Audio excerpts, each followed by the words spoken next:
Hola, bienvenidos. Soy Luis Martínez, coordinador del Archivo Nacional Histórico. En el capítulo de hoy de Diálogos con Historia estaremos hablando con José Urzúa sobre su estudio de genealogía, especialmente aquellos concentrados en las familias fundadoras del país. Don José, buenas tardes por estar con nosotros en esta oportunidad, en este espacio de conversación en el Archivo Nacional, en nuestra sala de investigadores. Usted probablemente es uno de nuestros usuarios más antiguos y más asiduos que nos visitan casi diariamente.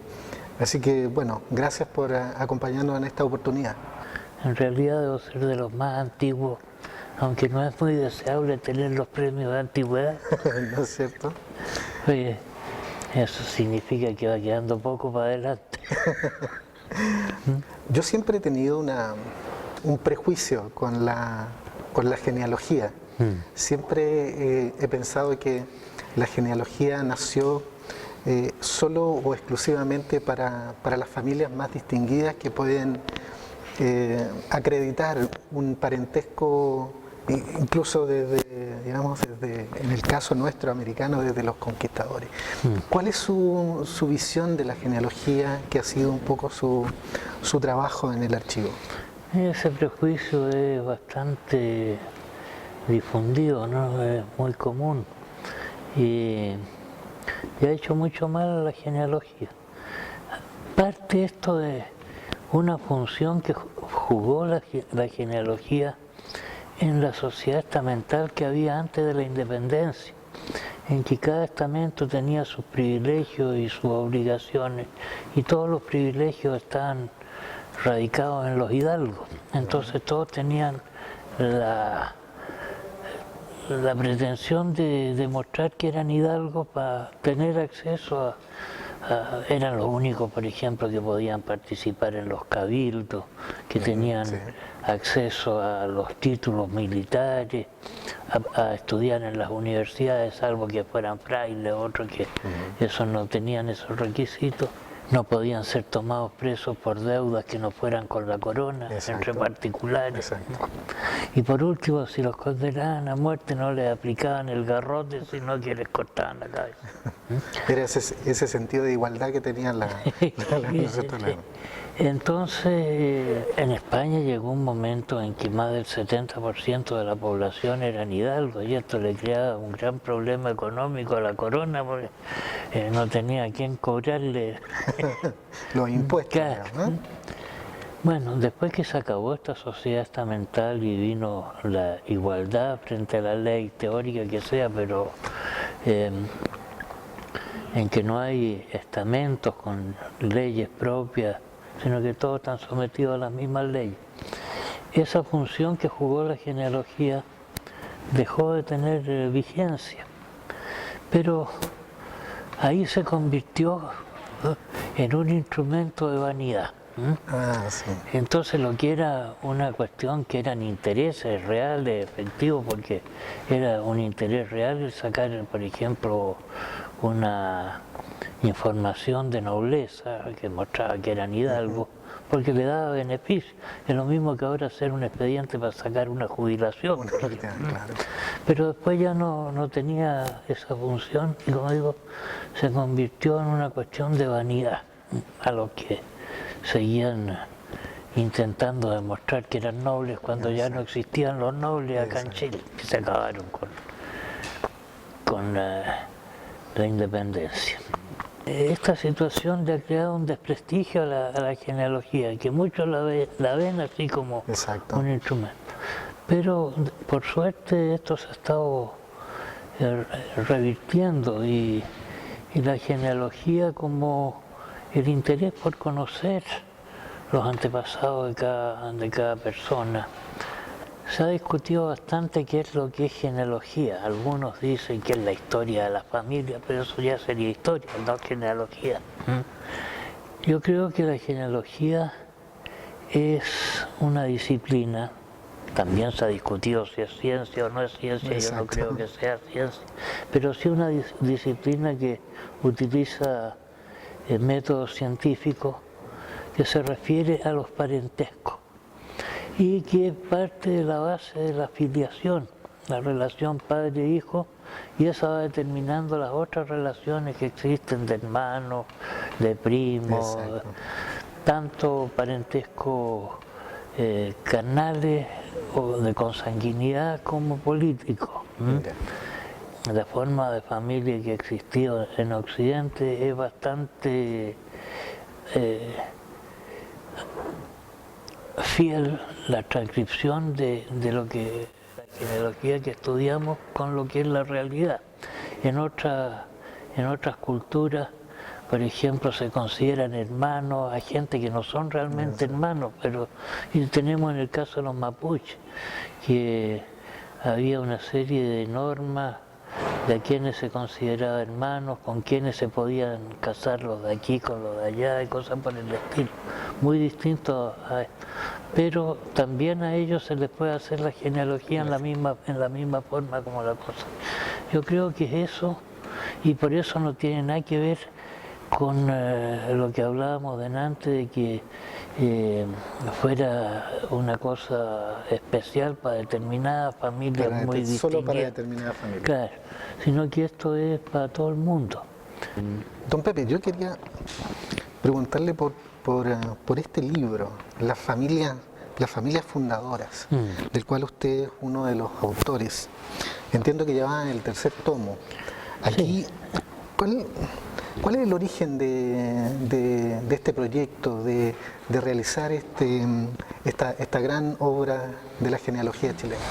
Este proyecto surgió como una de las iniciativas en torno a los 500 años de la llegada de Colón. Claro. El primer volumen salió en 1992. Trabajamos desde varios años antes en la preparación de ese primer volumen y después salieron otros 2 volúmenes. En total trabajamos 15 años en este proyecto. ¿Y cómo seleccionaron finalmente los apellidos o las familias que iban a incluirse en cada uno de los tomos? Esto, como se dice ahí, familias fundadoras, son de las primeras familias que dieron origen a lo que fue el Reino de Chile, posteriormente y actualmente la República de Chile. Se puso entonces como, hay 2 pies forzados para incluir aquí a esta familia. Una, que hubiesen llegado los fundadores en el periodo que indica cada uno de los volúmenes. El primero fue de 1541 hasta, desde la expedición de Almagro hasta 1600. El segundo requisito es que hubiese actualmente descendencia por varonía de esta familia. Y comprobada documentalmente, no por lo que le hayan contado la abuelita a una persona, sino que hubiese documentación que avalara la línea que se estaba siguiendo. Dentro de cada una de estas familias se siguió a una sola línea, porque si no, cada familia habría sido un volumen como este. Hay un concepto que aparece en el libro que a mí me llama mucho la atención, que cuando ustedes hablan de la gran familia chilena, ¿a qué se refieren ustedes cuando hablan de esta gran familia chilena? Mire, este es un fenómeno que, según dicen, es bien característico y medio exclusivo de Chile en relación con los países americanos. Los españoles que venían acá a Chile, muchos o la mayoría de los españoles que llegaron a América venían con la idea de hacerse la América, pero los que llegaron acá a Chile, que era un país que era pobre, no se hicieron la América y después no tuvieron plata ni para volverse. Así que se quedaron aquí, fundaron familias que... Tuvieron que quedarse obligatoriamente a producir, a trabajar en este territorio. Exactamente. Es uno que llegaba al Perú, por ejemplo, ahí se hacían fácilmente ricos y se volvían a España. Y la otra cosa que dicen que también es característico y medio exclusivo acá de Chile, que las familias estas se han extendido a través de todo el país y no son propias de una sola región, que en otras partes de aquí no tienen absolutamente ninguna relación con lo de acá. Exacto. Y ese fenómeno aquí no se ha dado, sino que están distribuidos a través de todo el país. Entonces se buscó una familia que pudiera ser el tronco que uniera a todas. Y ahí buscamos la familia Gaete, que es la familia de la mujer de Pedro de Valdivia. Pedro de Valdivia. Ahí en el cuadrito este hay, además de esto, después otros cuadros relacionados con la ascendencia de la descendencia de la Bárbara Colla, y un personaje bastante interesante. Y que, a ver si nos explica un poco más quién es este personaje. La Bárbara Colla era una peruana que se casó con un español de apellido Díaz y se radicó en La Serena. Y hay aquí en el Archivo Nacional un expediente presentado por un bisnieto de ella, un expediente de nobleza. Su principal título de nobleza era descender precisamente de esta Bárbara Colla, que era, como decían, sobrina del señor Inca del Perú. O sea, de la familia real inca. Exactamente. Tanto así que la mujer del gobernador Martín García de Loyola, que era casado también con una, que era hija esa del Inca Zairi Túpac, ella decía de la Bárbara que era de su apellido y linaje. Y ahí está este expediente, como le digo, que muestra con los testimonios que salen la veneración que le rendían los indios orejones que vivían en la Serena, y el respeto con que la trataban los mismos españoles.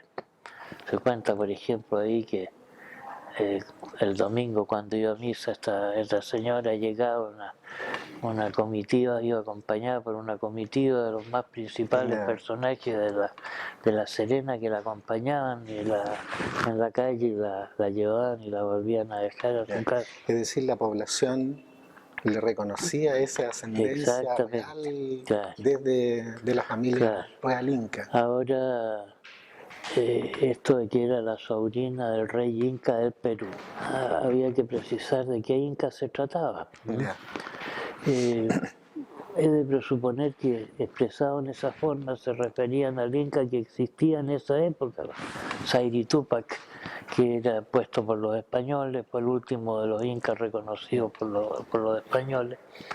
Y también habría que ver, porque si se considera que era sobrina carnal de esta Bárbara, habría sido abuela a los 17 años, pero puede ser sobrina en segundo grado. Lo que sí es seguro que era sobrina en primero o segundo grado de Atahualpa, de Huáscar y de todo. Finalmente de la familia. Claro, y llegan a por lo menos en el peor de los casos, al bisabuelo común, el Inca también. Dígame, usted me quería... Una cosa, aquí todos los que llegan al apellido Prado por algún lado son descendientes de la Bárbara. Por eso se trata en este libro aquí en el apellido Prado. Y ahí hay como cambian los criterios.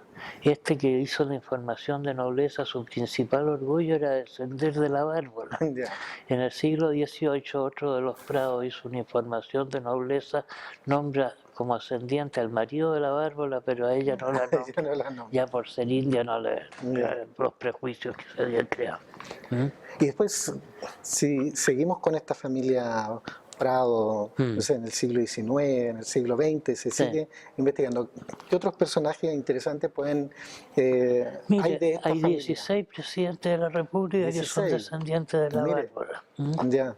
Hay unos cuadritos que pusimos, todos los autores de este libro son descendientes también de la... Ya. Y llegan a los Gaetas también. ¿Cuáles han sido los documentos conservados en el Archivo Nacional que usted ha utilizado para sus investigaciones, para sus estudios? Y en ese sentido también me interesa preguntarle cuánto le han ayudado nuestros catálogos, nuestros índices, o cuántos obstáculos le han puesto para encontrar estas líneas genealógicas que usted ha estudiado. Mire, los documentos más útiles para los trabajos de genealogía, de investigación genealógica, son los registros notariales, más nuevos, y que ustedes los tienen puestos en internet, son los conservadores de bienes raíces, que remiten en último término a los notariales también, los testamentos, cartas de dote. Incluso en una compra-venta de una propiedad pueden salir datos genealógicos que dicen que compraron a su tío, por ejemplo, tal propiedad. En algunos casos a mí me tocó ver un documento muy interesante para lo que yo andaba buscando, que tenía el nombre y el primer apellido de una persona, y que resulta que él le metió un juicio para que se impidiera a su padre el vender un terreno, porque decía que ahí estaba toda la herencia que había quedado para ellos de su madre, fulana de tal, que lo había recibido a su vez de su abuela, total daba todo la ascendencia en una cuestión simplemente por una pelea, por una propiedad. En todos los juicios de particiones de bienes, Capitanía General, Contaduría Mayor, hay cosas muy interesantes ahí, porque todos tenían que pagar la medianata cuando recibían un nombramiento o una encomienda. En Capitanía General hay varios volúmenes que son exclusivamente de títulos de encomienda o de mercedes de tierra. Y todo eso van aportando datos para la genealogía. Ahora, claro, porque ninguno de estos documentos, digamos, cuando se escribieron con un sentido de... Con una intencionalidad genealógica, intención, ¿no es cierto? Claro. Estos son mis parientes para que después sean reconocidos. E incluso cuando se han hecho con esa intención, como en algunas informaciones de nobleza, cosas por el estilo, se miente bastante. Yeah. ¿Y los catálogos? ¿Cuánto le han ayudado o cuánto le han dificultado su trabajo? Ayudan mucho. Por eso el periodo colonial en el Archivo del Escribano de Santiago, por ejemplo, facilita mucho la investigación, cosa que no pasa en los siglos posteriores, donde no hay una catalogación, una indexación, digamos, semejante a la que hay para los siglos... Para la documentación colonial especialmente. Claro. La del siglo XIX ya y XX se dificulta mucho por eso. El Instituto de Investigaciones Genealógicas ha hecho algunos trabajos en relación con índices, por ejemplo los que tienen aquí de escribanos de Santiago, de testamentos, cartas de dote, renuncias de bienes de los frailes y monjas. El instituto hizo este mismo índice que aquí está por volumen, lo hizo onomástico, por orden alfabético, que ayuda mucho también eso. Y ustedes nos han conseguido, ni te han dado un... Lo vamos a hacer entonces. Bueno, don Pepe, por cierto, nosotros queremos seguir teniéndolo todos los días acá investigando a esta gran familia chilena. Y gracias nuevamente por compartir estos minutos en Diálogos con Historia, que le estamos llamando acá en el Archivo Nacional. Gracias, muy amable. Muchas gracias a ustedes, pues. Ya, pues, gracias.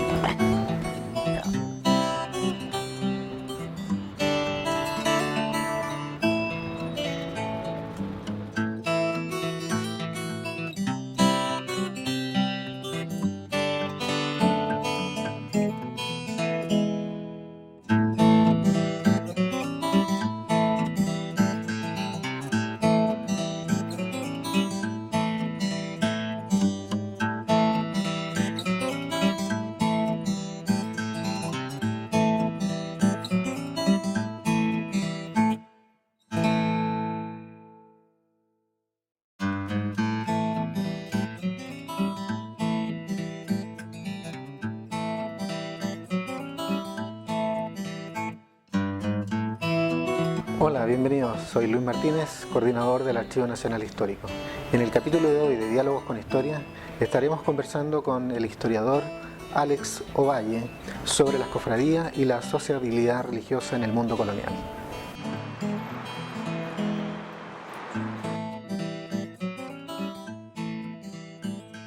Bueno, Alex, queríamos darte las gracias por tu colaboración en este espacio Diálogos con Historia, le hemos denominado. Yo te quería preguntar, bueno, obviamente después del agradecimiento, te quería preguntar, ¿qué son las cofradías? ¿Y cómo llegaste tú al estudio de estas agrupaciones?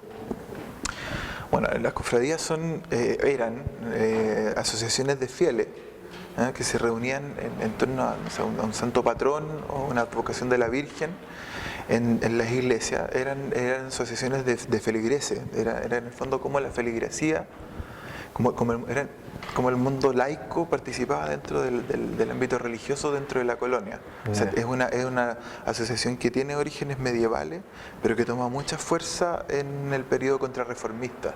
¿Por qué? Porque en el fondo hay toda una crítica a propósito de cómo se tenía que llevar la fe, y que en el fondo impugnada en el fondo por Lutero. No a partir de las obras, sino que a partir de la fe. Entonces, la contrarreforma refuerza el otro aspecto que tiene que ver cómo la religiosidad se vive a partir de las obras pías. Y en ese caso, como ámbito litúrgico, en este ámbito litúrgico es donde las cofradías son el eje, son las que permiten las procesiones religiosas, son las que permiten en el fondo poder celebrar en el calendario litúrgico, que ya nos queda bastante poco, nos queda la Navidad, nos queda la Semana Santa. Sí, más de alguien lamenta, digamos, toda esa pérdida de feriados religiosos. Claro, y que era un calendario mucho más tupido que en la actualidad. O sea, después fuimos adoptando feriados más republicanos, digamos. Esta puede ser de repente una pregunta media complicada que uno se la puede plantear, pues, como un joven, ¿no es cierto?, un historiador joven se preocupa de este periodo tan digamos, de tantos siglos, y que necesita el archivo. ¿Cómo llegaste tú al estudio de las cofradías? ¿Cómo nació ese gusto por estudiar la religiosidad del mundo colonial? Claro, en general, desde bastante pequeño, por formación, tengo una formación católica, estudié a los padres salesianos, siempre me llamó la atención la manera en cómo se desarrollaba la religiosidad, en el sentido de cómo se materializaba incluso la religiosidad, cómo se vivía la religiosidad, que en tiempos actuales, digamos, es bastante extraño, digamos, como preguntarse cómo vive una persona religiosa dentro de siendo una persona laica, ¿no? Hay muchos, digamos, como críticas también. O sea, la iglesia también está pasando por un periodo un poco de crisis, digamos. Entonces, no es muy pop, digamos, ser católico, digamos, ¿no? Sin embargo, a mí me parecía que era un elemento principal o crucial en la historia de Chile, digamos. bueno, la Virgen del Carmen, que sé yo, hay una serie de manifestaciones religiosas que son muy actuales, digamos. Y por una cuestión más bien anecdótica, resultó que en un seminario de historia cultural con la profesora Emma de Ramón, con la Universidad Andrés Bello, vinimos al archivo en compañía de un gran amigo que es Pedro González. Que trabaja con nosotros. Exactamente. A revisar una documentación que la profesora nos dijo, miren, esta es una cofradía, yo no tenía idea, digamos, qué es lo que era. Y cuando empezamos a ver este documento nos fuimos dando cuenta que habían, no sé, cuentas para, no sé, mandar a hacer panes para la fiesta religiosa, mistela, habían compras de velas, cosas así como que tenía que ver con cómo se hacía la fiesta. Y eso me pareció muy interesante en ese momento. Y después de que uno va al archivo, al menos dentro de mi formación, yo siempre he pensado que uno tiene que ir a la documentación primero y después empezar las preguntas a partir de esa documentación. Una vieja enseñanza de Andrés Bello. Vayan a los documentos primero y después hacen interpretación. Claro que sí. Y después de eso me empecé a dar cuenta que el estado de la bibliografía en ese momento apuntaba un poco a preguntarse por esas cosas. Me refiero, no sé, a los trabajos de Jaime Valenzuela, por ejemplo, o de, no sé, Marcial Sánchez, o de Juan Guillermo Muñoz, que estaban preguntándose en ese momento por aspectos materiales de la religiosidad. No tanto, digamos, desde el aspecto como más desde el idealismo, por decirlo así, o desde lo espiritual necesariamente, no desde las ideas, sino más que nada de cosas como más concretas. ¿Y qué documentación que nosotros conservamos en el Archivo Nacional te fueron útil para esta investigación? ¿Qué fondos documentales consultaste? Claro. En ese primer momento, este documento de la Cofradía de la Limpia Concepción y Soledad de Nuestra Señora, que es un documento precioso, que es un libro de cuentas, que está escrito por los mayordomos, que eran como los administradores de la cofradía. De las cofradías. Y que está en el fondo Varios 108. Y ese fue lo que me permitió desarrollar mi tesis de licenciatura. Y que posteriormente, bajo el patrocinio del profesor Julio Retamal, publiqué en Estudios Coloniales 4, que es un pequeño artículo, digamos, de mi tesis de licenciatura. Y luego, ya pensando en la tesis de maestría, encontré otro documento aquí en el Archivo Nacional, que está en el Fondo Cabildo de Santiago, volumen 39, y que es el libro de cuentas, igual al del libro de anterior, cuentas de la Cofradía de la Santísima Veracruz. Y esa es la particularidad que tiene, que era la Cofradía del Cabildo. O sea, que quienes participaban en el Cabildo de Santiago eran los miembros de la cofradía. Y eso me pareció muy interesante. Y de ahí entré, digamos, a otro nivel de preguntas que ya no tenía que ver con la religiosidad y que tenía que ver con cómo se relacionaba este aspecto, digamos, del catolicismo con cómo se relacionaba con el poder. Me imagino que ya manifestaciones del siglo XVIII, acercándose ya al término del periodo colonial, van cambiando estas manifestaciones, o sea, las cofradías se van terminando, pero ¿cómo se manifiesta un poco la sociabilidad entrando más al mundo moderno? Bueno, en la medida que se va abandonando el barroco como forma de vivir la religiosidad por formas más racionales, en cierto sentido, empieza a desaparecer este tipo de culto, por un culto un poco más íntimo. Eso no significa que desaparezcan las cofradías se van modificando para también llevar esos cultos que antes se vivían en el espacio público, llevarlo como a ser vivido, digamos, en un aspecto más privado, en un ámbito privado. Como lo vemos ahora, la religiosidad se vive dentro de las cuatro paredes de la casa, o dentro del templo, qué sé yo, ya no está en la calle, digamos. Salvo estas fechas que mencionábamos recién, ya digamos, hay un culto más público. Pero las formas de asociatividad que tienen estas cofradías no desaparecen. Y de hecho hay un trabajo de la profesora Sol Serrano sobre en qué hacer con Dios de la República. Claro, que ya aborda el siglo XIX. Exacto, y ella hace, digamos, un catastro de lo que eran las cofradías durante el siglo XIX. ¿ya?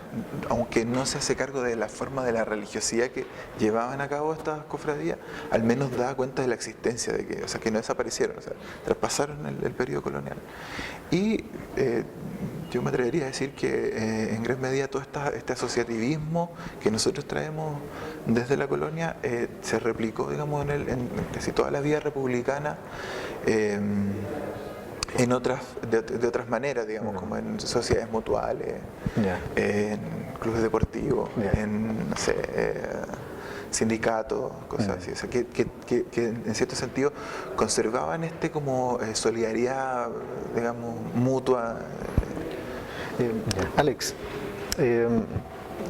de tus investigaciones, ¿no es cierto?, sobre las cofradías, me has mencionado el tema de la religiosidad, pero ¿cómo se manifestaba esto en concreto? ¿Cómo lo encontraste tú en los documentos y pudiste hacerte una especie de película de cómo era la manifestación religiosa de parte de las cofradías? Yeah.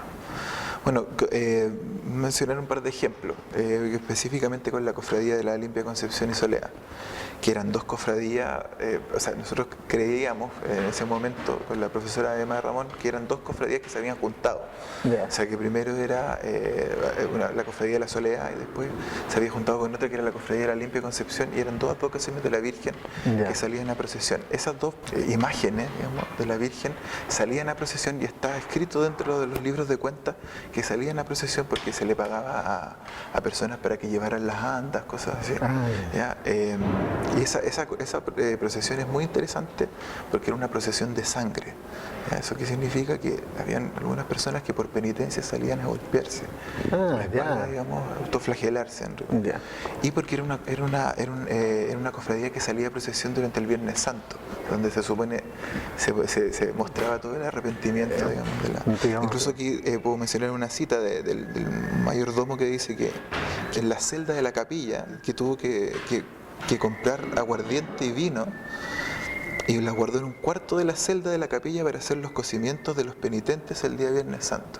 O sea que después de que salían a procesión y se golpeaban la espalda, los tenían que curar. En el fondo, y ese tipo de cosas. Igual que hay otro dato que aparece en este libro de cuentas, que era el famoso Cristo del Descendimiento. Yo decía, ¿qué es esto del Cristo del Descendimiento? Me preguntaba yo. Y luego después, a partir de la lectura de Alonso de Valle, de la crónica. Sí, claro, de la crónica, él relata estas festividades del Viernes Santo y cuenta que en la Cañada se hacía un acto en donde se tenía una imagen de Cristo que descendía de la cruz y abrazaba a la Virgen. Bueno, ese Cristo que se llamaba el del descendimiento estaba y después, ya buscando en otros datos, digamos, más actuales, era una marioneta. O sea, hay toda una espectacularidad, digamos, hay mucho del teatro barroco dentro de estas expresiones de religiosidad, y se llevan a cabo en la plaza de Armas, en la plaza mayor, que era, digamos, el lugar de encuentro de toda la sociedad. Yo quería hacerte una pregunta respecto de cómo tú te enfrentaste a nuestros índices, a nuestros catálogos, y cómo eso te ayudaron a lo mejor a encontrar los documentos que tú finalmente necesitabas para tu investigación. Y eso también unirlo a cómo encuentras tú que el acceso a los documentos en esta institución. Con respecto al menos al acceso, yo no tuve nunca ningún problema, ¿no? Sí, de pronto los catálogos del archivo hacen que el trabajo sea un poco lento. De pronto se podría, no sé, esos mismos catálogos de escribanos de Santiago podrían digitalizarse de pronto para hacer un poco más rápido algunas búsquedas que, bueno, en los tiempos actuales a veces hay que sacar los trabajos un poco más rápido, qué sé yo. Eso podría ser, pero en general el acceso, yo de eso tengo que decir algo muy importante. El Archivo Nacional, a partir de este trabajo, cumple con una labor importantísima de poner a disposición documentación de aspectos de la historia que nosotros no conocemos, o que la sociedad no conoce, al menos, por ejemplo, aspectos de lo que era la religiosidad o lo que ha sido la religiosidad no habrían sido o no serían posibles de conocer si no fuese por el acceso libre, digamos, de la documentación de acá del archivo, como te mencioné también en un principio, porque la documentación eclesiástica es de difícil acceso, hay que tener algunos contactos, digamos, cosas así que hacen más difícil la labor del investigador, digamos, laico. Bueno, Alex, quería nuevamente agradecerte por tu colaboración en este espacio. Ha sido un espacio donde nosotros hemos tratado de combinar a historiadores e historiadoras con experiencia, ¿no es cierto?, con muchos años de trabajo en el archivo, pero también incorporar a historiadores e historiadoras más jóvenes que están haciendo sus primeros pasos, sus primeros años en la búsqueda de esta documentación. Así que gracias por colaborar con nosotros. Bueno, gracias también al archivo por la invitación y gracias a ti por la entrevista. Bien, pues.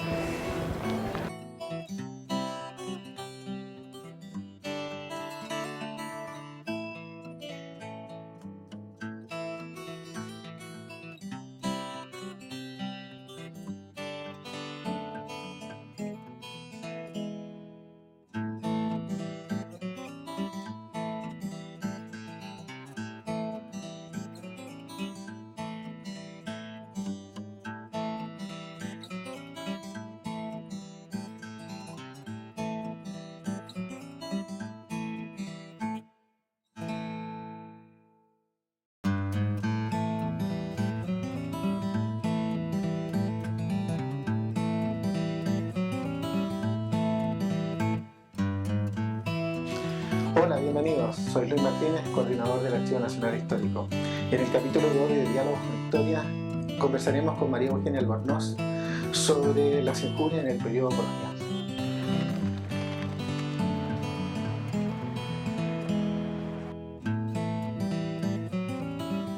María Eugenia, gracias por colaborar con nosotros en esto y de permitirnos, digo yo, de un poco ahondar en cómo tú has hecho tus investigaciones a partir de las fuentes que nosotros conservamos.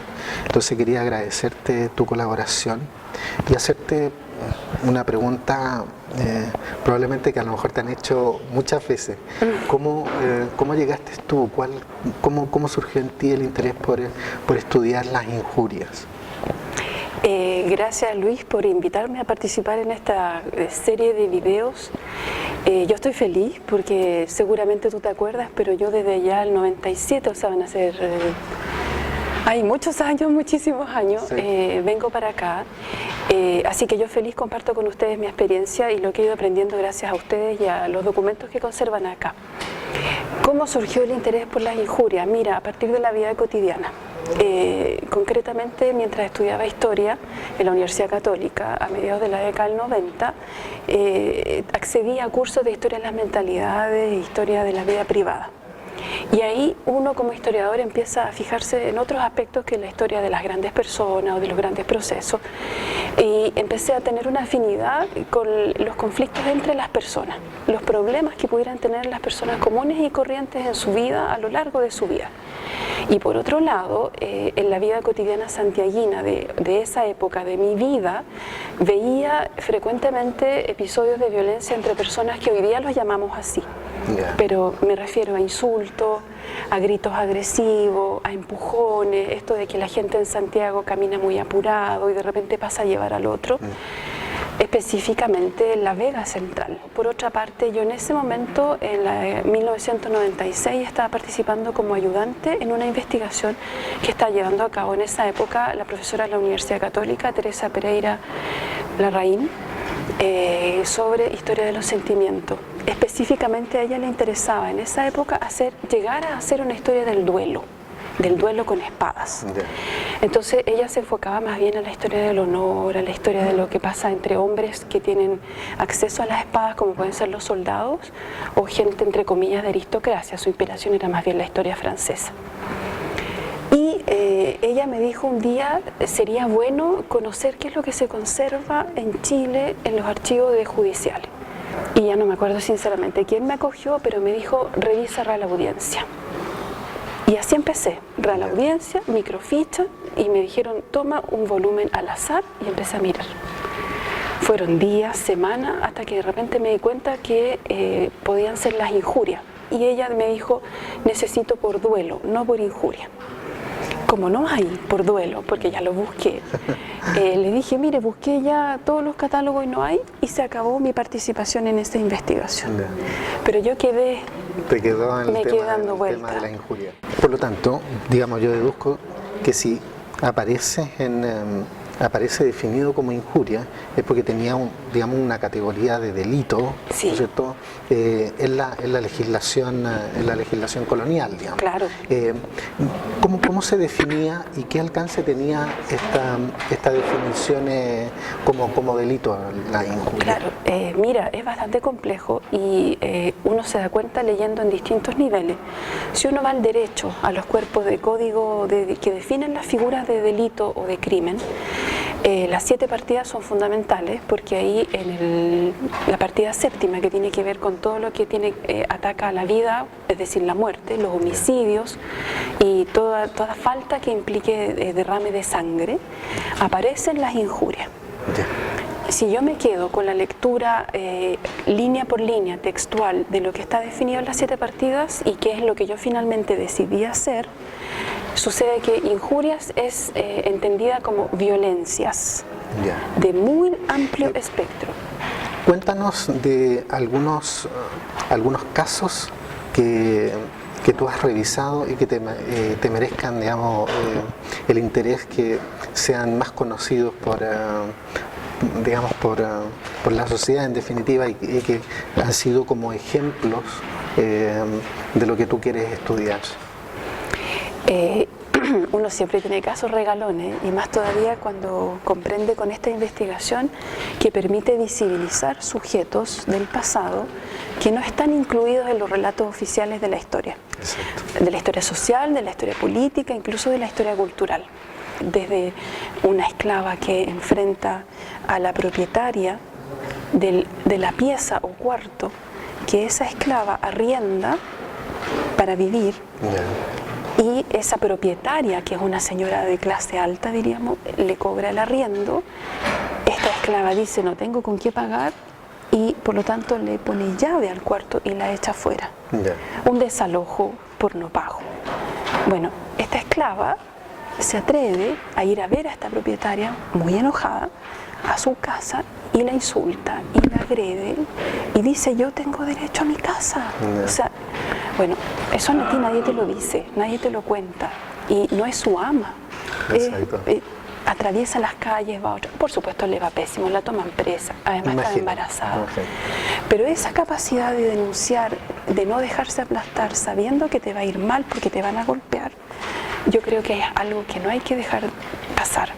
Luego, mujeres nuevamente, que es lo que más impresiona, viuda, pobre, que fue asaltada en la calle y que va a ver al capitán general y le dice, oiga, ayúdeme, usted es el rey en este país, porque el capitán general tenía que representar. Y el capitán general deriva a su secretario y el secretario no la toma en cuenta. Esta señora se va a curar al hospital y cuando ya está recuperada, 3 semanas después, vuelve.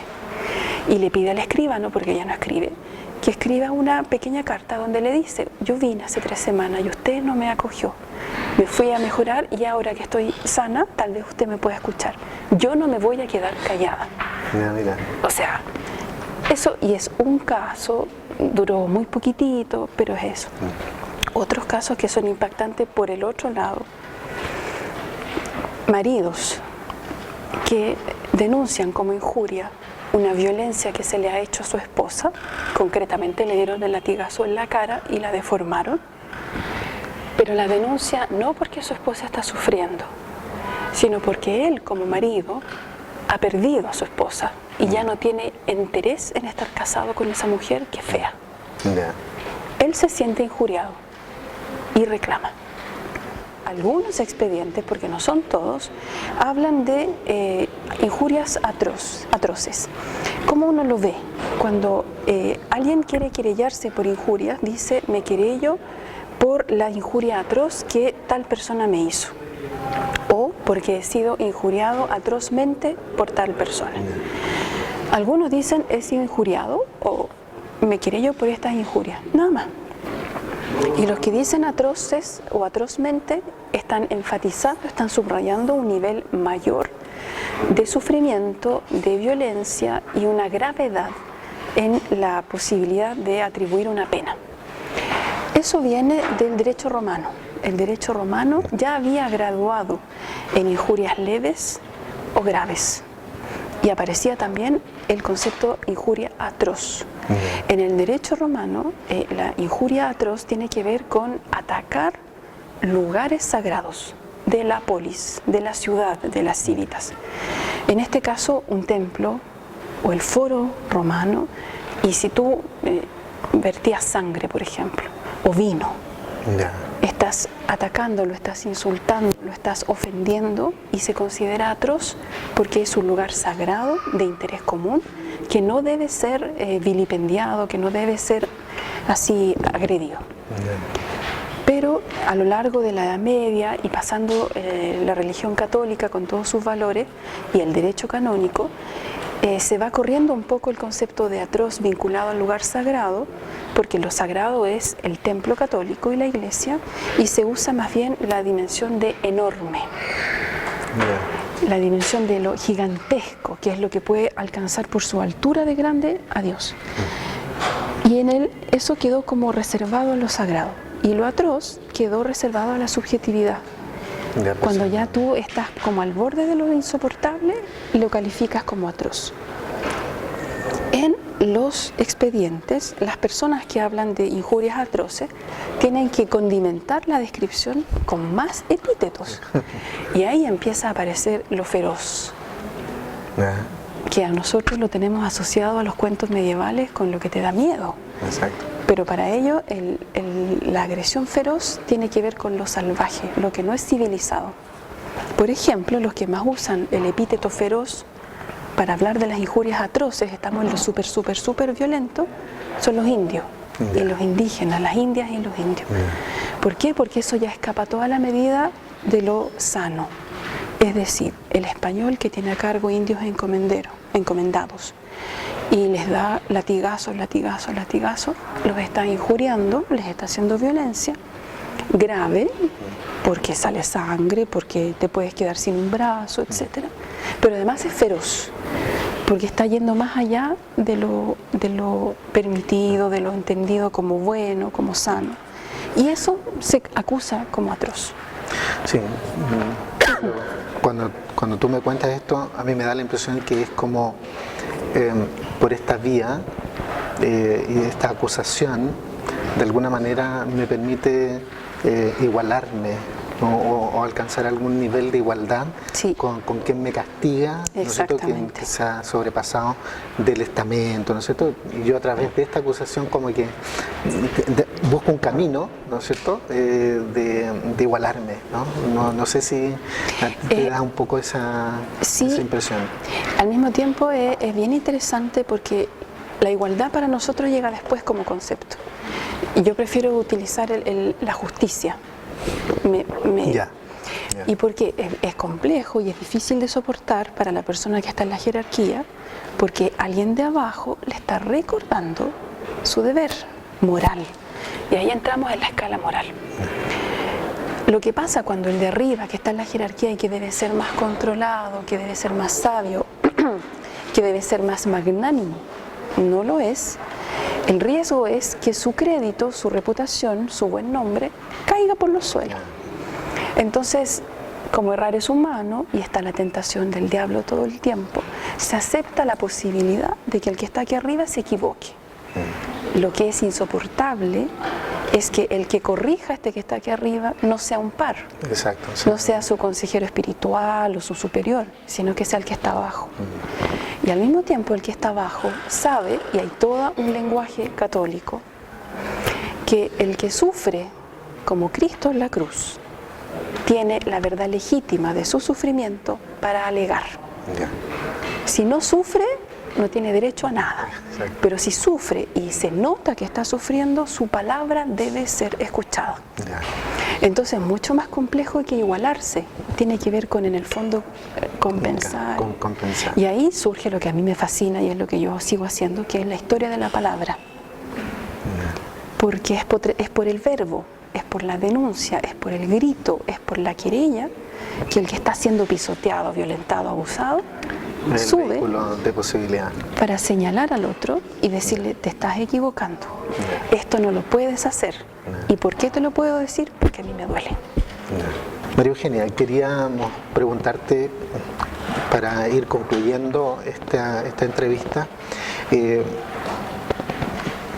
tus investigaciones tienen un ángulo de la nueva historia, ¿no es cierto?, de lo que se ha denominado así. Son estas nuevas temáticas que surgen en la historiografía. ¿Cuánto te han sido útiles nuestros índices, nuestros catálogos para encontrar las fuentes para tu investigación en estas nuevas miradas de las fuentes? ¿Te han sido útiles? ¿Te han complicado más bien el trabajo? Cuéntanos un poquito de esa experiencia. Yo agradezco, Luis, que tú me pongas el tema, porque es algo que da vuelta, no solo en mí, sino que en los que hacemos esta historia más diferente o más nueva. Es un tema muy importante. Con Emma hemos conversado el tema bastante, desde dos entradas. Primero, ¿qué es mejor, dado que en Chile no existe la formación profesional de archivero? Y eso no me canso de decirlo. Hay bibliotecólogos, hay historiadores, hay personas que les gusta ordenar porque hay una afinidad, pero no hay criterios de archivo. Exacto. Entonces, con los judiciales, Emma me decía: le pido a chiquillos que tienen la capacidad de bibliotecólogo de catalogar muy rápido y de clasificar profesionalmente, o le pido a personas que tienen estudios de derecho actuales y que en la cabeza les resuenan los delitos y las faltas. Y ahí yo le digo: Emma, mira, entre los dos prefiero los de derecho, pero con un montón de alertas. Exacto. Porque ellos tienen el Código Penal en la cabeza. Exactamente. Y van a usar conceptos modernos. Bueno, gracias por tu colaboración. De nada, Luis. Gracias a usted.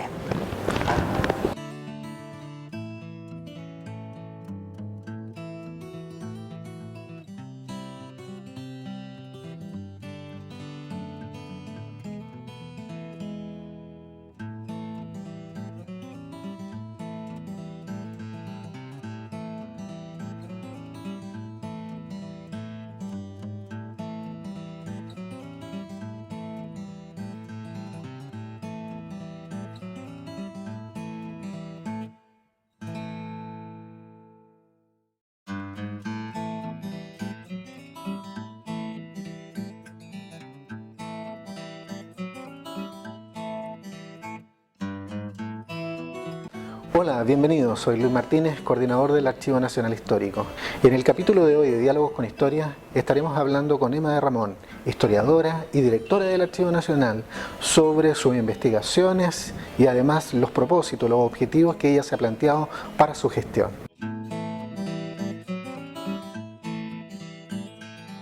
Bueno, Emma, gracias por colaborar con nosotros en este espacio que le hemos llamado Diálogos con Historia. Ese es el nombre. En primer lugar, como te digo, aparte de darte las gracias, una primera pregunta es ¿cómo ha surgido o cómo surgió en ti el amor por la investigación historiográfica? Yo sé que probablemente ahí algo del seno familiar está, pero quería preguntarte específicamente en ti, ¿cuándo nació ese bichito por la investigación con documentos? Bueno, claro, como tú sabes, yo entré en la historia de la mano de mi papá, que siempre fuimos muy cercanos los dos, entonces de chiquitita yo veía cómo él trabajaba con estas miles de fichas, documentos que en ese tiempo no se fotocopiaban, no había fotocopias, ¿no? Sino que se fotografiaban. Entonces llegaba con montones de estas cosas y yo veía las letras y me fascinaba con eso y también veía los nombres sobre todo de la gente. Encontraba hermosos esos nombres, por ejemplo, el que más recuerdo, siempre el de Ginés, porque no sabía que ese era un nombre, o Mencía, por ejemplo, que tampoco sabía que era un nombre. Y entonces de esa manera fue que me empezó a gustar mucho, y mi papá me daba ciertas tareas menores de ayudanta. Y entonces, por ejemplo, como se trabajaba en ese tiempo tanto con fichas, yo iba poniendo los diferenciadores de fichas. Entonces recortaba el cartoncito, dejaba la lengüeta, escribía con mi letra qué es lo que era eso, y entonces así, como un poco sin saber, fui metiéndome en toda esta cosa, y sobre todo en el mundo colonial. Fue la época en que mi padre trabajaba con lo que era la propiedad de Santiago, entonces trabajaba mucho con escribanos fundamentalmente, y también documentos de Real Audiencia, así que pues ahí yo estaba de chica, tendría 10 años, 9 años, y desde ese momento para adelante fue como misterio de este lugar misterioso y maravilloso al que iba mi papá todas las mañanas, que era el archivo, y después seguí escuchando de eso durante muchos años. Yo tengo la impresión de que tu primer gran trabajo con documentos es el estudio sobre la Catedral de Santiago.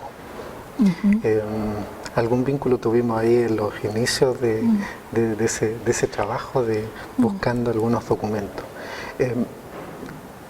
Mi consulta es, primero, ¿con qué fondos, digamos, de acá del archivo trabajaste tú para hacer la historia de la catedral? Y después que nos contaras un poquito de cómo abordaste desde la perspectiva historiográfica el estudio de la catedral. Bueno, el estudio de la catedral fue una consecuencia de otro estudio que yo estaba haciendo antes, que ni siquiera he logrado terminar, la verdad, que es el estudio de los artesanos coloniales. Como yo estudié historia del arte en esa época, bueno, y ahora esto se ha extendido hasta ahora, no había mucha información respecto a lo que eran, qué hacían, cómo trabajaban las personas que trabajaban en artes plásticas, llamémoslo así, en la época colonial, los escultores, los pintores, incluso los que hacían, por ejemplo, pinturas al fresco, que sabemos que existían, o estas esculturas articuladas, por ejemplo. Entonces, bueno, yo con mucha ingenuidad empecé pensando que era cosa de abrir un volumen, y empezaban a aparecer, y no aparecían para nada. Entonces, bueno, de todas maneras, en esos años de recién comenzada, que fue la época en que aprendí a leer libros de letra antigua, o sea, 20 años por ahí aproximadamente, recabé mucha información, y la que más encontré fue sobre la catedral. Entonces, cuando empecé a hacer mi doctorado, era evidente que, bueno, me ayudó mucho Isabel Cruz a elegir el tema. Era evidente que el corpus documental que yo tenía era el suficiente como para trabajar la catedral, y entonces fue cosa de continuar con eso que yo había investigado. Que además tuve, bueno, proyectos Fondesit para hacer eso, entonces podía contar con ayudantes, y ese fue el origen en realidad de esta primera, podríamos decir, gran investigación sobre artesanos. Pero de todas maneras yo he consolidado a través de algunos artículos más pequeños otra información que tengo, y naturalmente que no es la única, sino que tengo mucho más. Y a través de eso, bueno, fundamentalmente lo que hice fue trabajar con escribanos de Santiago, que los conozco muy bien, sobre todo los que van entre, bueno, los más antiguos, que son 1560, hasta aproximadamente 1640, esa es la época en que yo pude estudiarlos mejor. ¿Cuánto te ayudaron nuestros índices, nuestros catálogos, como para encontrar estos artesanos?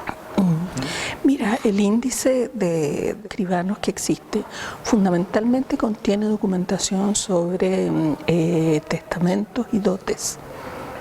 Esa es la información fundamental. Ahora, eso es bien importante porque todo esto eran digamos, los artesanos no eran ellos mismos individualmente los que hacían las cosas, sino que las hacían siempre con los grupos familiares. Entonces hay varios artesanos que naturalmente se extienden hacia las familias, entonces buscando, por ejemplo, los dotes de las mujeres, podía dar con ellos, descubrir además quiénes eran artesanos, porque en esa época se ocultaban mucho.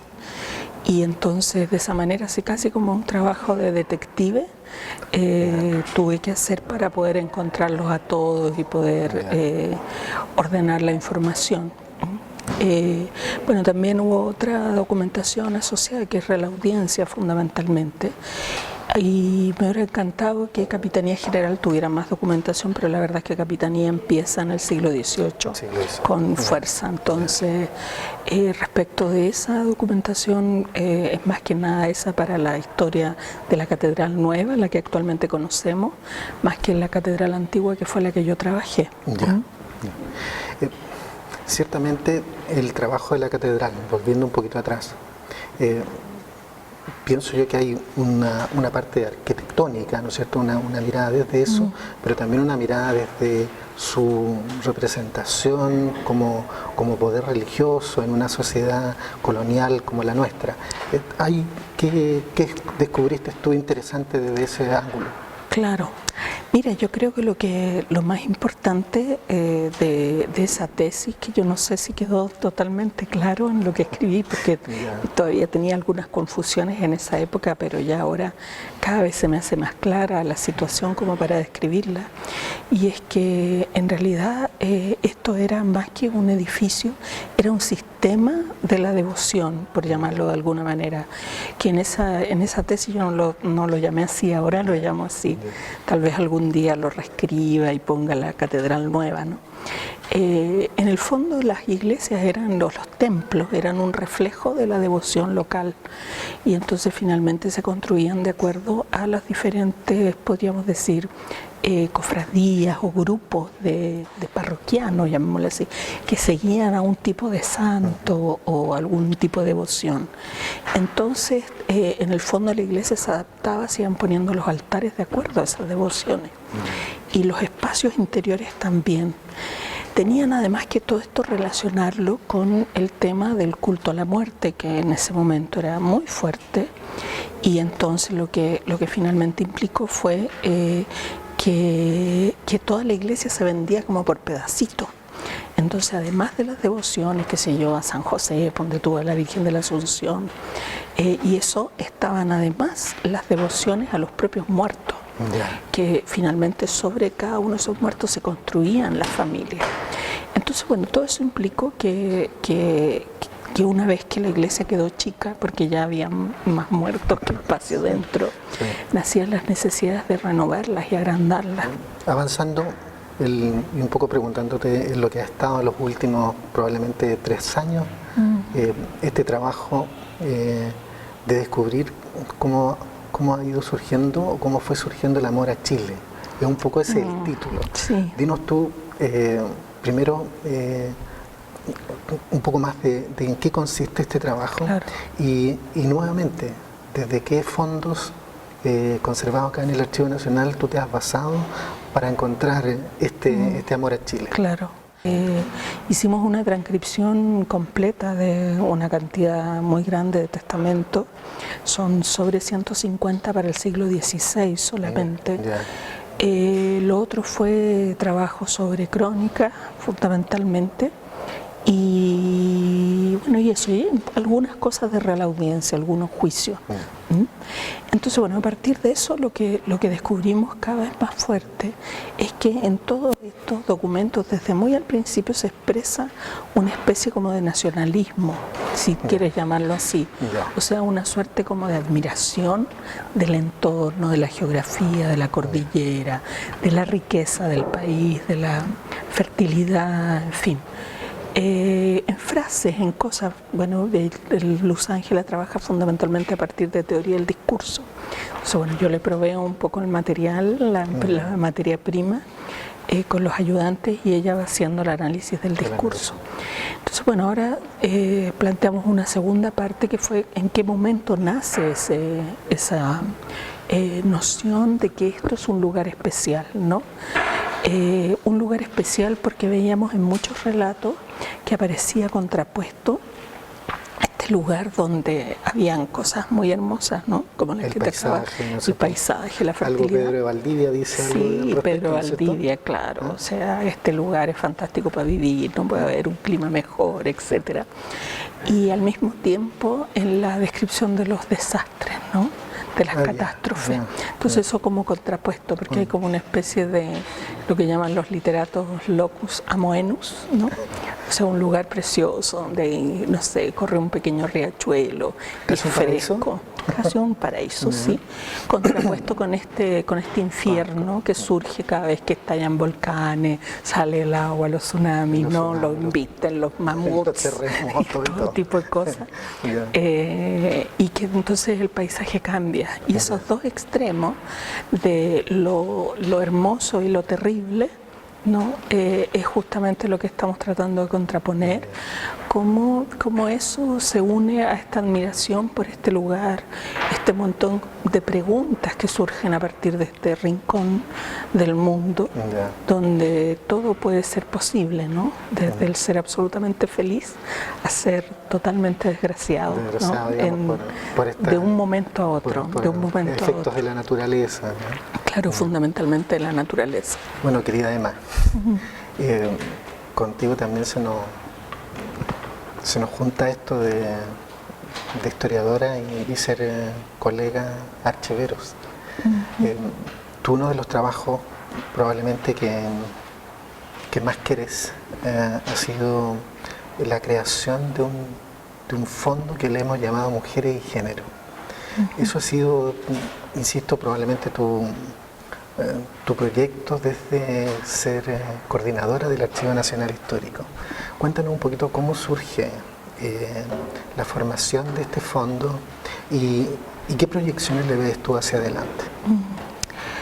Bueno, este fondo surgió un poco juntos, ¿no es cierto, Luis? Porque desde el PMG de Equidad de Género se nos exigió el que pudiéramos incluir dentro de nuestras visitas guiadas la mención del rol de las mujeres en la historia de Chile. Y nos encontramos con la paradoja de que teníamos muchos documentos que se referían a, comillas, cosas de hombre, ¿no? O sea, temas políticos de gran envergadura, y que en eso era difícil encontrar mujeres, ¿no? Entonces, pensando justamente en las jóvenes que venían a nuestra visita, de pronto se nos ocurrió el que, bueno, ¿por qué no nos poníamos a buscar documentos relativos a las mujeres que pudieran, bueno, en un primer momento ser donados, ¿no? Y después con el tiempo incluso poder adquirir algunos si fuera posible. Y bueno, comenzó justamente, parece que caímos un poco paradas en un momento en que varias ONG feministas estaban terminando con su labor, que había sido muy pródiga entre los años 80 hasta la actualidad prácticamente, porque ya estaban muy de edad, porque querían retirarse, porque se habían terminado también los fondos que ellas administraban y por lo tanto se encontraban muy impedidas de guardar esos documentos. Entonces rápidamente algunas organizaciones de mujeres nos ofrecieron donarnos la documentación, por ejemplo la Fundación ISIS Internacional fue una de las primeras que nos entregó una cantidad enorme de todo su centro de documentación prácticamente, que incluye, claro, muchos libros, pero también una cantidad muy importante de revistas que realmente no están en otras partes, ni siquiera del mundo, diré yo, no de Chile. Y también documentos que eran muy originales, que estaban simplemente fotocopiados o mecanografiados, sobre estudios de mujeres, de la situación de las mujeres en los años 80, 90. Y bueno, ya eso han seguido varios otros grupos de mujeres. Yo creo que el más notable de ese segmento, digamos, de donaciones es la Fundación La Morada, que es la corporación La Morada, que llegó también hace algún tiempo con documentos y cintas, tanto de video como de cassette, sobre todo de la Radio Tierra. Hay otros documentos más de otras organizaciones, pero yo creo que en cuanto a símbolos, esas son las más importantes. Esperemos entonces, Gemma, que el archivo de mujeres y género se vea incrementado con nuevos documentos y con ellos la visibilidad de la mujer en nuestra historia. Bueno, querida Emma, muchas gracias por conversar con nosotros. Un placer. En esta oportunidad en Diálogos con Historia. Ya, gracias.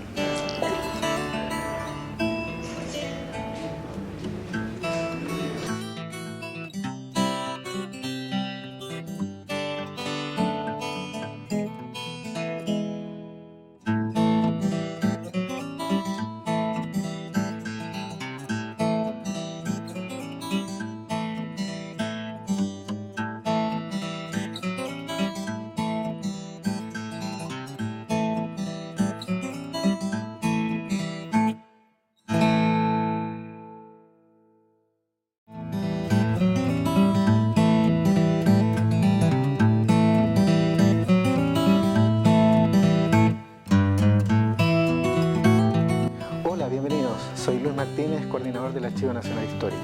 En el capítulo de hoy de Diálogos con Historia conversaremos con el historiador Julio Retamal Ávila, especialmente sobre los testamentos de indios.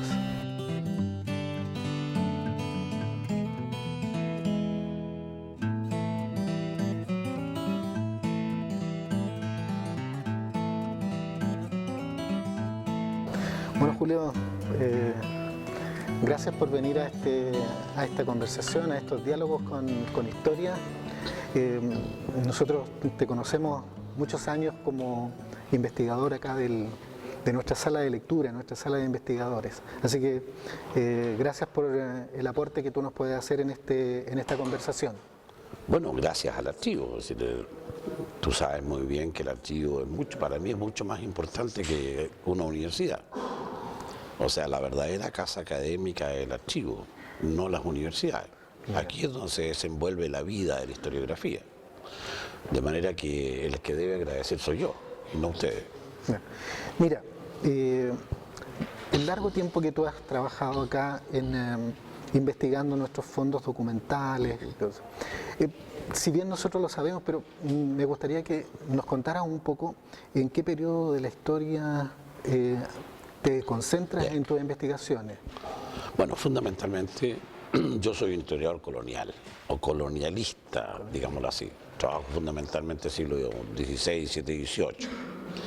Pero eso no quiere decir que uno abandone el resto de la historiografía. Es decir, básicamente para mí la historiografía se cierra, el ciclo historiográfico se cierra en 1950. Sí. Después paso a ejercer como periodista. Sí. En varios cafés hemos conversado ese tema. Entonces, fundamentalmente, mis libros, mis investigaciones, mis artículos se centran fundamentalmente en el siglo XVI y XVII. Cuéntanos, a partir de los trabajos que han sido un producto de tus investigaciones, cuéntanos de algunos trabajos, algunos libros que has publicado. Sí, por supuesto. A ver, creo que hay varios importantes. Uno muy importante es Testamentos de Indios. ¿Por qué Testamentos de Indios es tan importante? Mira, es una colección de documentos extraídos del Archivo Nacional, fundamentalmente de escribanos de Santiago o de otros lugares del país, y de Real Audiencia. No es el momento a lo mejor de decir que lo que es escribano y que lo que es Real Audiencia, pero en síntesis podríamos decir que escribano contiene toda la documentación privada de las personas, como lo haría hoy día un notario. Y Real Audiencia son los juicios que se ventilan ante la audiencia real, que en Chile va de 1609 hasta 1811. Entonces, ¿qué es lo que pasa? Que tradicionalmente uno ha buscado, o se ha dicho, o se ha conocido, que el indígena es un relativamente incapaz, jurídicamente hablando. Y un relativamente incapaz no puede testar. Tiene que pasar por Sí, eso quería preguntarte. Tú, digamos, podemos hablar más, Claro. más adelante de otros trabajos tuyos, pero ¿por qué esto de rescatar los testamentos en primer lugar, ¿no es cierto? Pero en segundo me llama la atención esto de testamentos de indios. Bueno, dime, ahí están las dos cosas. Una, primero los indios son, siendo relativamente incapaces, no debieran testar. Ya. Porque para poder testar, en primer lugar no tienen bienes. Sí, por eso uno puede suponer Claro. que los indios no tienen. Porque los bienes de los indígenas son comunes, Ya. salvo el cacique que tiene bienes propios. Pero los que testan, si los que testan son indios individuales, quiere decir que los indios se salieron de la norma. Ya. Y esto es muy importante, porque el derecho, si bien es cierto que es el que contiene la fórmula en cómo uno se va a comportar, hay momentos en que la ciudad, el ciudadano, el sujeto se sale de la norma. Y la norma tiende a cambiar cuando las personas se salen. Sí, Esta es pero- una vieja polémica entre Sí, el pero derecho y el ser. en ese sentido, uno puede pensar que más bien van ingresando a un sistema, ¿no es cierto?, de propiedad privada, ¿no es cierto?, y de Absolutamente, delegación de claro. los bienes. Absolutamente. Y eso es precisamente otra de las cosas valederas. ¿Por qué? Porque siendo Chile un país conquistado por los españoles, se va transformando lentamente en un país cada vez más mestizo. Y la incorporación del indígena justamente tiene que ver con eso. Tiene que ver con cómo el indígena se convierte a un modo de ser cultural occidental. Y de hecho, mira, a mediados del siglo XVI, entre La Serena y el Biobío, nadie hablaba del mapudungun. Ya. Ya había desaparecido. Eso significa que los indígenas están aculturizados completamente. Completamente, ¿no es cierto? Ahora, desde el Biobío hacia el sur continúa manteniéndose el idioma y otras costumbres, pero hay que recordar que quien recoge el mapudungún es el padre Valdivia. O sea, sin Padre el padre Luis de Valdivia no habría habido mapudungún hoy día. Ya. Entonces, bueno, hay que pensar así, hay que mirar la historia de manera más global y no la historia por pequeñas cositas que vayan pasando en los últimos minutos. Cuéntanos ahora de otros trabajos que tú has abordado a partir de estos siglos coloniales que han sido tu Sí. razón de investigar. Antes de contarte eso, bueno, pero también partiendo de eso, hay un trabajillo que a mí me encanta, me gusta mucho, que se llama La otra Inés de la Conquista. La otra Inés de la Conquista. Claro. Que es un libro publicado allá por el año, o no es un libro, es un artículo publicado en el año 93, 94 por allí. Y es tomando un testamento de una indígena que se llama Inés. Ya. ¿Ya? Descubrimos que esta indígena había sido yanacona del obispo. ¿No? Y Ya. como yanacona del obispo había sido la persona que le había mantenido y había guiado y había guardado los bienes del obispo. Y en recompensa de ello, las malas lenguas dicen otra cosa. Ya. Dicen que ella Sí. tuvo algo ¿No es que ver cierto? con el obispo. Sí. ¿No es cierto? Pero el obispo, la cosa es que le dejó a la indígena la chacra de Conchalí. Es decir, todo lo que hoy día es Conchalí. En la comuna de Conchalí. Claro. Ya. Y esta indígena se basó o empezó a transformarse en una parte integrante de la sociedad chilena y muy importante. Ya. O sea, tú no lo ves solo como una caridad cristiana. No, por favor, no. Aquí hay una inserción del indígena en la comunidad chilena o la comunidad emergente, muy importante. Y ella le deja sus bienes, la mitad a sus parientes indígenas que vivían con ella y la otra mitad al Hospital de los Pobres. Pero este es un elemento muy, muy importante porque la indígena pasa a ser parte de la sociedad chilena. Y esto es lo rescatable. Bueno, se pueden decir muchas cosas. Otro elemento que podemos constatar y contar es que una de las personas más importantes de Chile, de principio del siglo XVII y fin del siglo XVI, es una mestiza que se llama Águeda Flores. ¿No es cierto? La Águeda Flores es hija de doña Elvira Talagante y de Bartolomé Flores, o Blumenthal. Pero ella se casa con Pedro Lisperger. Ah, ya. Ya. Ahí viene la. Pero la rica es ella, relación. no Lisperger. Ya. Ella, fíjate que ella se va a Lima porque García Hurtado Mendoza manda a buscar a Lisperger para usarlo tenerlo como jefe de gabinete, diríamos en términos de hoy. Y ella empieza a brillar en los salones limeños. Y la mujer de García Hurtado le manda una carta que está en un expediente aquí en el archivo, Mira. donde le agradece toda la incorporación de esta mestiza maravillosa puesta en el Perú y dando, digamos, abriendo los salones del Perú y presidiendo los actos sociales del Perú. Eso quería consultarte, porque tú, claro, si bien tienes como elemento central al testamento y los has encontrado, ¿no es cierto?, en nuestros índices, pero lo interesante de estos expedientes, que además a veces vienen con estos otros documentos como cartas, Sí, por y supuesto. ahí te van dando una mayor riqueza digamos, en el estudio que estás realizando. A partir de ahí, ¿cómo encuentras tú que son nuestros índices para llegar a estos documentos tan valiosos que has consultado? Bueno, hay dos cosas. Habría que señalar que ningún trabajo ocupa solamente un tipo de documento. documento, sí. Siempre ocupa más de un documento, 2, 3, 4, 5. Las fuentes del Archivo Nacional son numerosas. Y claro, por lo mismo también hay que distinguirlas y hay que elaborar juicios distintos en cada una de ellas. Las fuentes coloniales, es decir, Capitanía General, Real Audiencia, escribano o notarios, ¿no es cierto?, el resto del país, o archivos judiciales son muy importantes, pero no son lo único. Ya. Hay que pensar, digamos, si uno quiere mirar o adentrarse en los términos económicos, Contaduría Mayor es fantástico, es maravilloso. Yo con Contaduría Mayor tengo un solo trabajo que he hecho, que se llama Característica Física del Chileno del siglo XVII, que está publicado en la revista Historia, donde tomé el enganche de los chilenos que entraban al ejército. Ya. Y como vienen con descripción, pude analizar cómo era el chileno del siglo XVII. Oye, ¿y algunas características? Sí, por supuesto, eran altos, por ejemplo. Alto. Ahora, Allá. cuando uno dice O sea, que yo eran no altos, calificaba como chileno. no, sí, pero es que el alto o no alto tenía que ver cómo te miraba el otro. Como el otro. Ya, siempre la mirada. O sea, claro, porque si es un chico el que te mira te va a encontrar grande. Sí. Y ahora, si es un grande el que te mira te va a encontrar chico. Eso es muy interesante. Pero el color del pelo. Ya, El chileno era fundamentalmente taeño, es decir, trigueño. trigueño. También es blanco, delgado. Ah. Entonces es muy interesante cómo ha cambiado la configuración. Porque este es un mestizaje, o el primer mestizaje del siglo XVI y XVII. Ya. Porque hay un segundo mestizaje, que es el que se produce después de la pacificación de la Araucanía.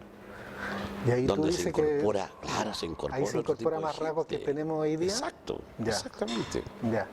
Y hoy día hay rasgos de mucha otra migración. Pero esa es una tremenda migración porque en el fondo el indígena que vive al otro lado del Biobío recién se empieza a cruzar a partir de 1850. Ya. Y eso es importante. Y eso todos esos rasgos tú los pudiste sacar a partir Sí, de por estas supuesto. descripciones Exactamente. de enrolamiento Exactamente. digamos, Y se de pueden individuos. hacer en el siglo Ya. XVIII y en el siglo XIX, ¿eh? Existen, Ya. pero los estudiantes tendrán que ver lo que hacen cuando tengan la posibilidad de hacerlo. Ya. Hay otras cosas que son, a ver, por ejemplo, que acabo de descubrir una mujer nueva, Ah, mira. que no la conoce nadie. Ya. Es una mujer de apellido Vidaurre Jaraquemada. Pero esta mujer, ¿cuál es lo interesante de esta mujer? Esta mujer fue espía de los realistas, Allá. de los partidarios, o sea, cuando se desata la estamos a guerra inicios del civil en siglo 1810, XIX. claro, Ya. cuando se desata la guerra civil de 1810, y conte que yo digo guerra civil, Sí, no digo guerra de independencia, Sí, sino que guerra hemos civil. conversado eso. Claro. ¿Qué es lo que significa? Que esta mujer se mete con sujetos que eran partidarios del cambio para informar a los monárquicos. Ya. La juzgan y la matan, ¿eh? Ya, mira. En el 1817, 18, algo así. Pero es interesantísimo, hay que estudiar más a ella, más a fondo, saber qué es lo que pasa con ella. Todavía no tenemos las cosas muy claras. Ya, hay que seguir trabajando. supuesto. Bueno, Julio, para terminar, reiterar un poco el agradecimiento de este conocimiento a partir de los textos y de los documentos que se conservan en el archivo que tú tienes. Gracias por dialogar con nosotros y a través de este canal creo que otra gente lo va a poder ver y a lo mejor recoger algunos de estos temas que has investigado y principalmente yo le llamaría ese taller que de alguna manera tú expusiste en esta conversación. Gracias por compartir todo ese taller. Muchas gracias a ustedes. La verdad es que a mí, cuando el Archivo Nacional me pide algo, es como si no me diera mi papá o alguien de ese tipo, ¿no? Alguien de tu familia. Porque el Archivo Nacional forma parte de mí. De modo que si yo puedo hablar acerca de lo que ocurre en el Archivo Nacional y con eso ilustrar o iluminar a historiadores jóvenes, fantástico. Muchas gracias a ustedes por darme esta posibilidad. Bueno,